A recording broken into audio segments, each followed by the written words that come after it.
Joy Hind to my all friends. This is Amirul. Welcome to your own YouTube channel Defense Way. VR এবং medical নিয়ে আমার নিজের experience share করব, specially for WBP constable.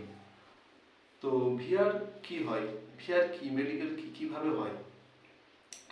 তো VR হচ্ছে step by step, আমি পুরো starting থেকে বলছি। যখন অ্যাট ফার্স্ট একটা থানায় এসপি অফিস থেকে একটা থানায় মেসেজ করবে, যেই থানায় সে নিজের থানায় মেসেজ করবে, সেই থানা ফোন করবে তাকে, নিজেকে ফোন করবে, ফোন করে একটা মেসেজ নিয়ে আসতে বলবে। তো তুমি থানায় যাবে, থানায় যাওয়ার পরে একটা সিগনেচার করবে, ওখান থেকে মেসেজ দেবে। ওই মেসেজটাকে নিয়ে তোমাকে যেতে হবে তোমাদের নিজেদের এসপি অফিসে। এসপি অফিসে ওই মেসেজটা দেখাবে, ওখানে একটা তোমাকে সিগনেচার করে ওখানে একটা ভিআর ফর্ম দেবে। ওই ভিআর ফর্মটা এসে বাড়িতে ফিল আপ করতে হবে। বাড়িতে ফিল আপ করে ওখানে যা যা ডকুমেন্টস দেওয়া, নিজের সমস্ত ডকুমেন্টস প্লাস এডুকেশনাল কোয়ালিফিকেশান। তো এডুকেশনাল কোয়ালিফিকেশনের ক্ষেত্রে এটাই বলবো যে এডুকেশনাল কোয়ালিফিকেশন যখন দেবে, চেষ্টা করবে সবাই কম এডুকেশন কোয়ালিফিকেশান দেওয়ার, মানে উচ্চ মাধ্যমিক পর্যন্ত যদি একটা স্কুল উচ্চ মাধ্যমিক হয়ে থাকে, উচ্চ মাধ্যমিক পর্যন্ত। আমি কেন বলছি একটু পরে এক্সপ্লেন করে দিচ্ছি। যে তোমার ভিআর যদি তাড়াতাড়ি হয় তাহলে তোমার জয়েনিংও তাড়াতাড়ি হবে, ফার্স্ট লটে জয়েনিং হবে। এখন লট হিসেবে জয়েনিং হয়, ফার্স্ট লট, সেকেন্ড লট, থার্ড লট। তো যার ভিআর দ্রুত কমপ্লিট হয়ে যাবে তাদের প্রথমে জয়েনিং হয়ে যাবে। তো ভিআর দ্রুত কীভাবে কমপ্লিট হবে, সবাই তো একসাথে জমা দিচ্ছে। তো যাদের ভিআর কমপ্লিট হতে সব থেকে বেশি সময় নেয় এডুকেশন কোয়ালিফিকেশানেরটা। তো আমি সিক্রেট বলছি, মানে কীভাবে একদম তাড়াতাড়ি ভিআরটা কমপ্লিট করবে। অ্যাট ফার্স্ট চেষ্টা করবে প্রথমেই তোমার নিজেদের থানায় যে ডিআইবি কাজ করে সেই ডিআইবির কন্ট্যাক্ট নাম্বার জমা করা। কন্ট্যাক্ট নাম্বার তার নেওয়ার পরে তার সাথে কন্ট্যাক্ট করবে, ফোন করবে। মানে এটা করতে হবে কখন, আগে ভিআর ফর্মটা জমা দিয়ে আসার পর।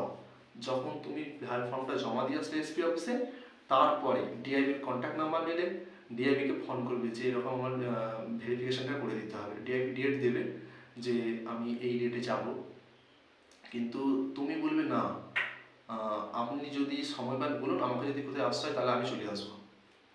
আর এডুকেশন কোয়ালিফিকেশানটা যদি তোমার বাইরের কলেজ থাকে, অন্য স্টেট থেকে, অন্য ডিস্ট্রিক্ট থেকে, তাহলে না দেওয়াই ভালো। আর পরে তোমার হাই কোয়ালিফিকেশান, যে higher qualification, graduation, master degree থাকুক, বিএড থাকুক, এনি কোয়ালিফিকেশান যা থাকবে তুমি পরে ওখানে আরামের সাথে অ্যাড করতে পারবে, কোনো প্রবলেম হবে না। এই জন্যই বলছি তোমার যত কোয়ালিফিকেশান তুমি অ্যাড করবে ওগুলো সব ভেরিফাই হবে। আর ভেরিফাই হতে সময় লাগবে, তোমার জয়েনিং হতেও লেট হবে। তাই কম দিলে ভালো। আর কেউ যদি দিয়ে দেয় কিছু করার নেই, তো তোমাকে যোগাযোগ করতে হবে ডিআইবির সাথে। ডিআইবিকে বলে তার অফিসে যদি গিয়ে দ্রুত হয়ে যায় দ্রুত করবে। আর না হলে কারো যদি বাইরের ডিস্ট্রিক্টে আর বাইরের স্টেটে থাকে, তো তুমি ডিআইবিকে বলবে যে ওটা আমি নিজে গিয়ে স্যার ভেরিফিকেশনটা করে চলে আসবো, আপনি আমাকে কিছু একটা ব্যবস্থা করে দিন। তখন ওই ডিআইবি একটা লিখে দেবে কোনো একটা কাগজে কোনো কিছু, ওটা নিয়ে গিয়ে সেখানে তুমি নিজের ভিআরটা নিজের ভেরিফিকেশান করে নিয়ে চলে আসতে পারবে। এরকম আমাদেরই কলিগের একজনের হয়েছিল, তার অন্য ডিস্ট্রিক্টে ছিল। তো তার ভিআর দেরি হওয়ার জন্য সে ডিআইবির সাথে কথা বললো, কথা বলার পরে ডিআইবি একটা লিখে দিয়েছিল তার সই করে, ওটা নিয়ে গিয়ে সে নিজের ভিআর নিজে করে নিয়ে চলে এসেছে। এটা গেল এডুকেশন কোয়ালিফিকেশানের। আর একটা হচ্ছে কাস্ট সার্টিফিকেট ভেরিফিকেশান, যেটা তোমাদের এসটি অফিসে হবে। ওটা যারা এসসি এসটি ওবিসি তাদের জন্য। তো তাদের ওই সেম ওই একবার চলে যেতে হবে অফিসে, এসটি অফিসে, যে এরকম আমাদের ভেরিফিকেশানের রিপোর্ট এসছে আর এটা একটু দ্রুত করে দিতে হবে স্যার, রিকোয়েস্ট করে একটু তাড়াতাড়ি করে নেবেন। এই দুটো কমপ্লিট হয়ে গেল মানে কমপ্লিট। তারপরে তোমাকে ডাকবে, থানাতে যাবে আবার।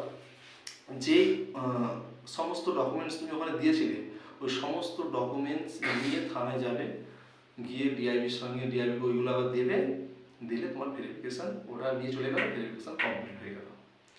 ভেরিফিকেশান কমপ্লিট হওয়ার পর আবার এগেন থানা থেকে ফোন আসবে।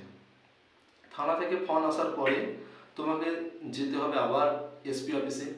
যা হবে সব এসপি অফিস থেকে হবে, এসপি অফিস থানাকে মেসেজ করবে, থানা তোমাকে কন্ট্যাক্ট করবে, তুমি থানার কন্ট্যাক্টে ওখানে যাবে, আবার এসপি অফিসে যাবে। এইভাবেই সমস্ত কিছু হবে। যখন থানার মেসেজের পরে মেডিকেলের জন্য এসপি অফিসে যাবে, ওরা একটা লিস্ট দেবে মেডিকেলের, কিছু মেডিকেল তোমাকে বাইরে থেকে নিজেদেরকে করতে হবে। যেমন কি ব্লাড টেস্ট করতে হয়, চেস্ট এক্স রে করতে হয়, তারপরে অনেক কিছু টেস্ট আছে। তারপরে ইএনটি টেস্ট করতে হয়, যেটা নাক কান গলা বলে, এরকম কিছু টেস্ট করতে হবে বাইরে থেকে। ওগুলো সবাই করবে, সকলে মিলে খবর পেয়ে যাবে যে কোনখানে কোনটা করে দিচ্ছে। ওগুলো করে নিয়ে গিয়ে জমা দেবে, জমা দেওয়ার পরে ওরা একটা ডেট দেবে, সকলকে নিয়ে যাবে, ওরা মেডিকেল করতে নিয়ে যাবে সকলকে। ওরা যেখানে নিয়ে যাবে, হাসপাতালে নিয়ে যাবে, সেখান থেকে মেডিকেলটা করাবে। আর একদম আমি ক্লিয়ার কথা বলে দিচ্ছি, একদম সত্য কথা, মেডিকেলে কেউ কাটবে না, যার যেরকমই ফল্ট হোক, খুব বিগ প্রবলেম না হলে।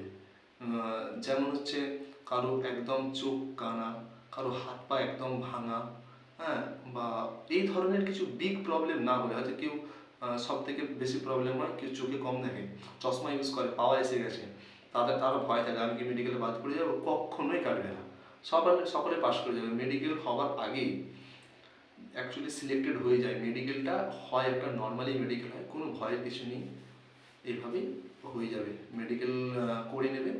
আশা করি সবই বোঝাতে পারলাম। এইভাবেই একদম ছোট্ট প্রসেস, এইভাবেই কমপ্লিট এবং মেডিকেল।